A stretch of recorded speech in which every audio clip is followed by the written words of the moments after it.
We don't even know it. Most of these athletes do.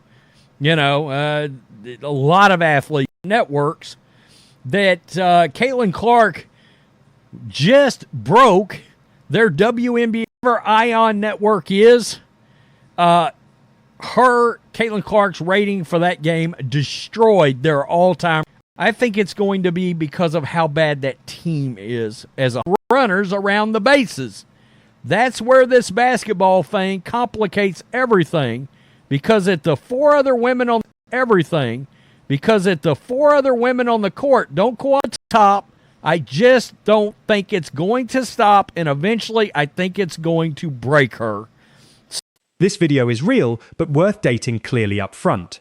The specific ratings and stats discussed here match reporting from May 2024, Clark's rookie season, not recent news. The framing here treats it as current, so that context matters for anyone using this material.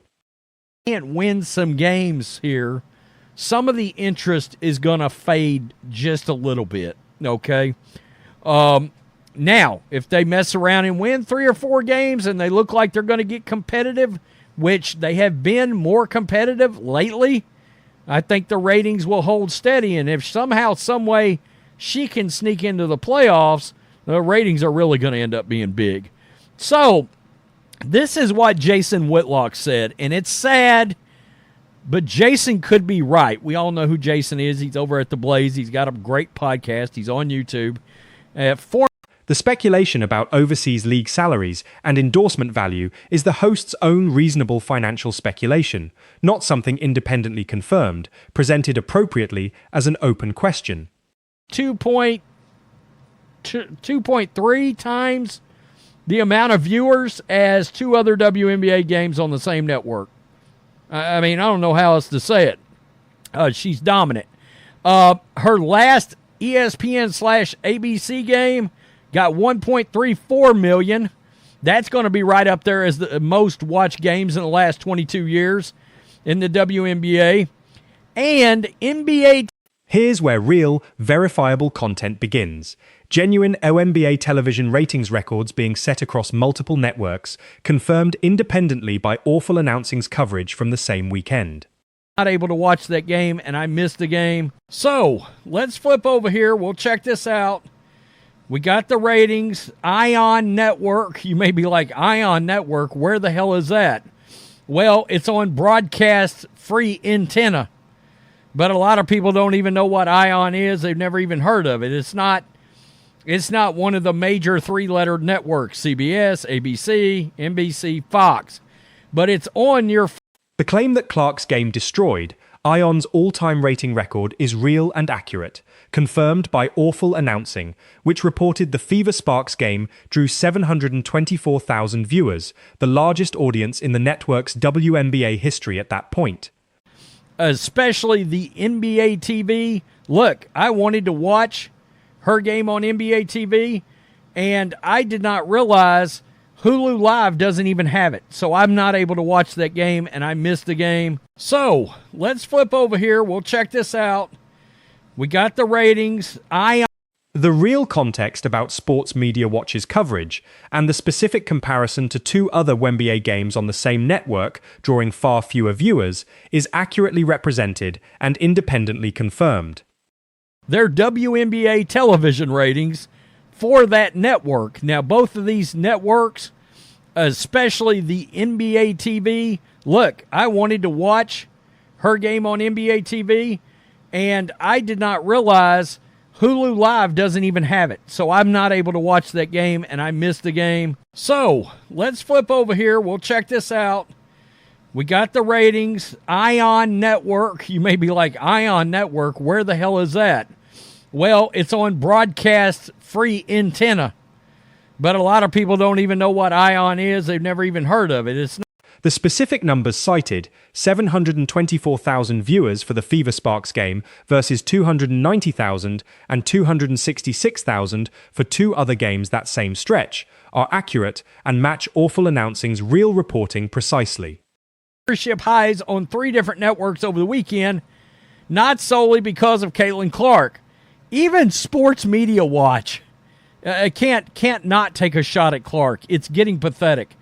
if not the seven-figure audience that marked her first week in the league, Clark provided a noticeable...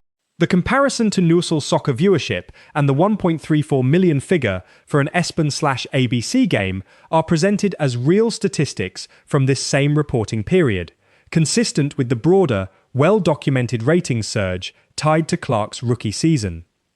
The largest WNBA audience on the Scripps' own Netlet, which began carrying games last season. Here's the other two games that were on there. Neither hit 300,000. So the Mystics and the Sun, what, Diana Taurasi's not drawing any ratings? Oh, say it ain't so. 290,000. The Storm and the Lynx, 266. The claim about NBAR TV's 333,000 viewers being their most watched NBAR game since 2010 is real and accurate, independently confirmed by Awful Announcing's identical reporting. 2.3 times the amount of viewers as two other WNBA games on the same network. I mean, I don't know how else to say it. She's dominant. Her last ESPN/ABC game got 1.34 million. That's going to be right up there as the most watched games in the last 22 years in the WNBA. And NBA... This is where Jason Whitlock's actual, real commentary begins. His substantive argument about how team basketball differs from individual sports like baseball, where a player's success depends less on teammates cooperating effectively. It's 2010. Guys, that's 14 years ago. So, as you could expect, right there, she destroyed the ratings, set all-time ratings for the WNBA on NBA TV and on Ion Network. Her ratings are going to... Whitlock's real point about defensive strategies specifically targeting Clark, full-court pressure, blitzing pick and rolls, is legitimate basketball analysis, and his acknowledgement that some of the stuff they're doing is justified reflects a genuinely more nuanced position than a simple persecution narrative.